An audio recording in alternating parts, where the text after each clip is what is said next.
¿Cómo podemos distinguir la acción del demonio en una sociedad en donde prácticamente todo es relativo y todo es sentimiento?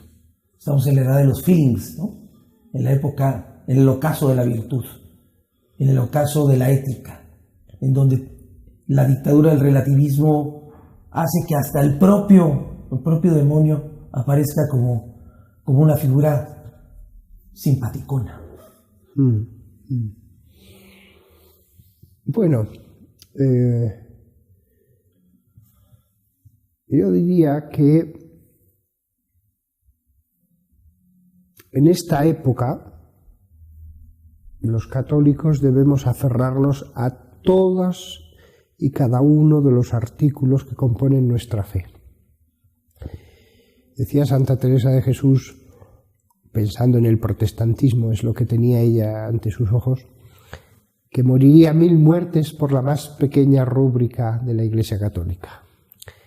Yo diría que nosotros tenemos que aferrarnos a la fe, a la liturgia, a las ceremonias, a los pastores, los obispos, a Roma, ante todo, al que sea el Papa en cada momento.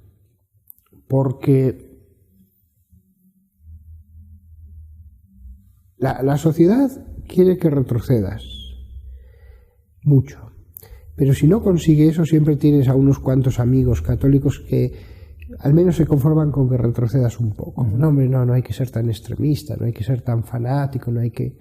Y si no, hay un familiar que dice, no, si yo pienso como tú, pero solamente este poco menos. Es decir, hay varios niveles. Si no caes en el más grande, tienes otro, y si no, a otro, y si no, pues hay varios sacerdotes y voy con este, me confieso con este que sé que tiene... Bastante light. Exacto. Entonces,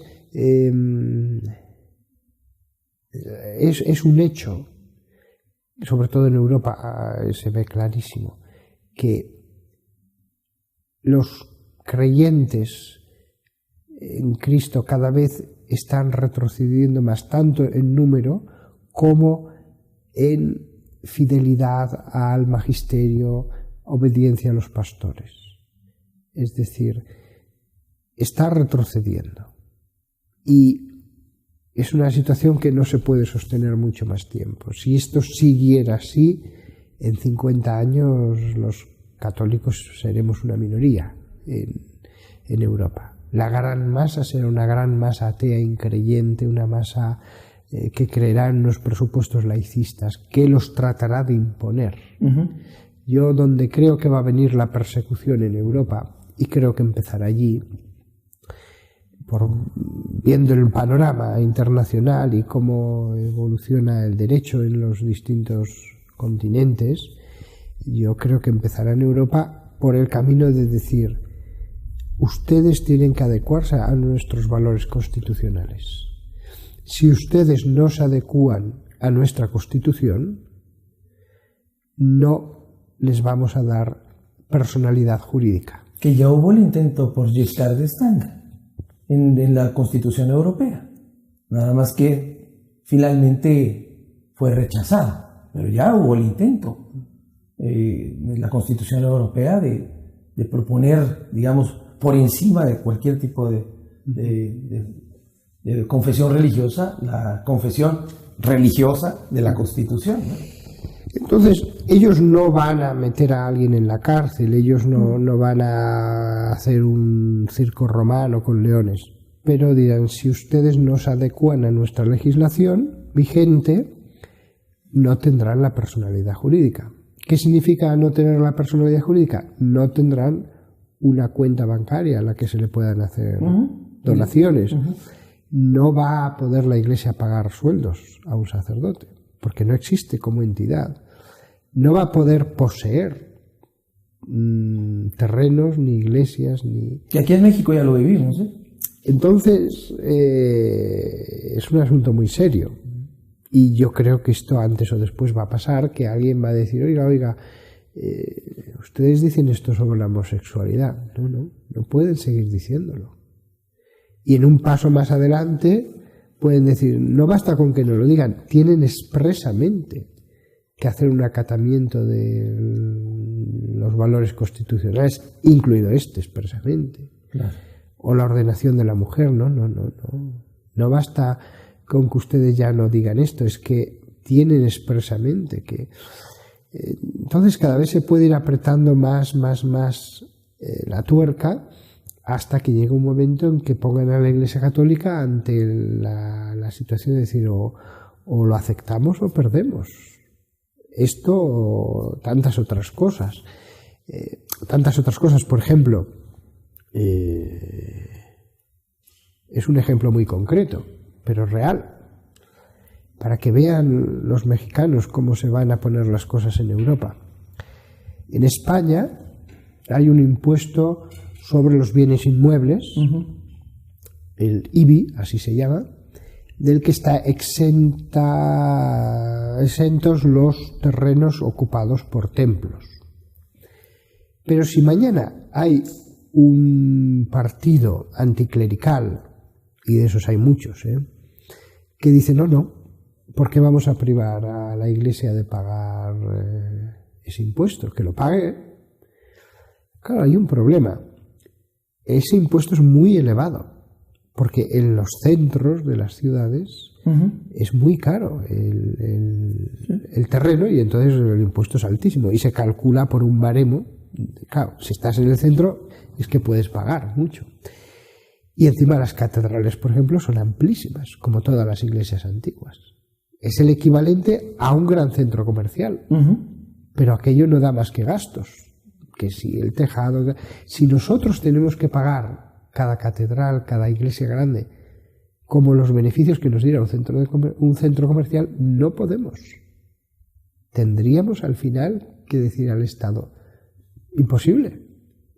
Entonces el Estado amablemente nos dirá, nosotros asumimos la titularidad y ustedes sigan haciendo lo que hacen. Pero 20 años después podrán decir no, pero ahora hacen lo que yo les digo que hagan. Hacer aquí una ceremonia homosexual, o vamos a hacer un carnaval, lo que queramos. Claro. Y sí, les seguimos permitiendo a ustedes que digan misa a tal hora, pero mandamos nosotros. Perdón, padre, pero esto tiene que ver con una penetración de la acción del demonio. Yo creo que esta gente solamente busca el triunfo de unos valores laicistas, de unos valores constitucionales sin Dios, basados en el puro consenso, sin darse cuenta de que hay detrás una fuerza oscura poderosa que tienta en esa dirección. Ellos no están pretendiendo ir en contra de la Iglesia directamente, pero de hecho el avance de la legislación en Europa es un avance que lleva a esto al final. O sea, es un avance que lleva a cortar los caminos a la Iglesia. Porque desde el momento en que Dios es sacado totalmente de lo que es la constitución de la ley, y que solamente es el consenso de los seres humanos sin ley natural, desde ese momento llegará el día en que ese consenso nos obligará a tener que elegir entre Dios o ese consenso. Y como ya no hay población que nos apoya, seremos una minoría. Seremos una minoría. Entonces, ese día sí que será el gran triunfo del demonio.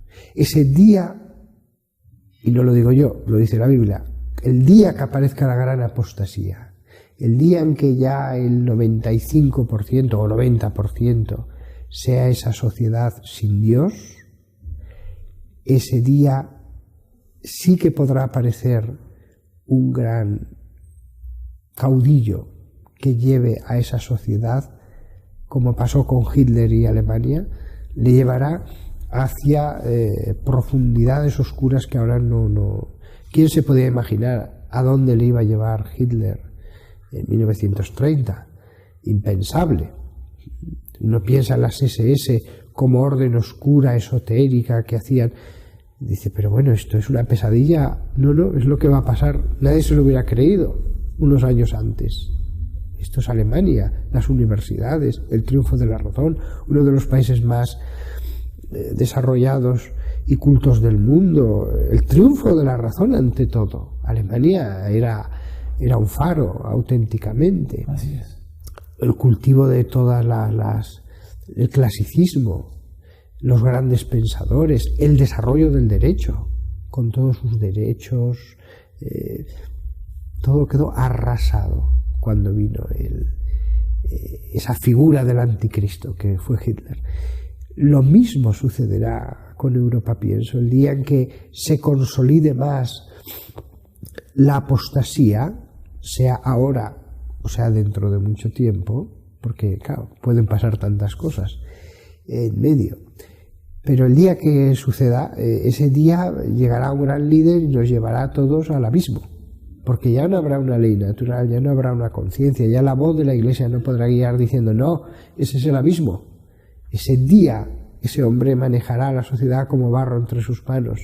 Ese día, ante hombres ya sin religión, sin iglesia, hará lo que quiera y ya nadie tendrá defensas naturales.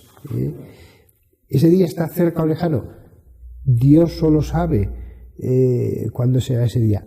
Lo que sí que es cierto es que, aunque todo se solucione, ahora mismo vamos en esa dirección. O sea, Europa ha ido en determinadas épocas de su historia hacia la gran apostasía, solo que después ha dado marcha atrás. Y ha ido épocas en que ha ido hacia adelante. Hasta ahora Dios siempre ha intervenido y ha dicho, hasta aquí han llegado las olas, y ha contenido la fuerza del mar. Pero algún día no la contendrá. A lo mejor eso sucede dentro de 10.000 años, pero ahora vamos camino de eso.